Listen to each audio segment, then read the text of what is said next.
இருக்குங்க. இங்கே ஸ்ரீ முருகனை ஸ்ரீ ஸ்ரீ பாலசுப்ரமணியர் அப்படின்னு அழைக்கிறோம்.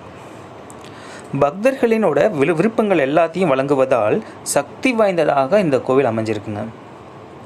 இந்த அழகிய கோவிலில் ஸ்ரீ அண்ணாமலையாரும் ஸ்ரீ உண்ணாமலையம்மனும் இருக்காங்க. முருகனின் உற்சவ மூர்த்தியை வள்ளி மகாமணாளர் அப்படின்னும் ஸ்ரீ வள்ளி திருமண காட்சியும் தராங்க.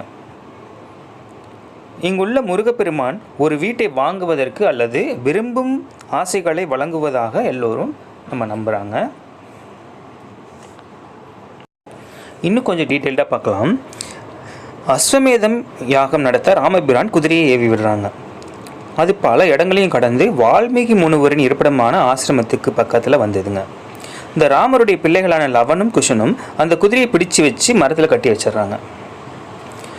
குதிரையை காணாததால் அதனுடைய நிலை அறிந்து வரும்படி முதல்ல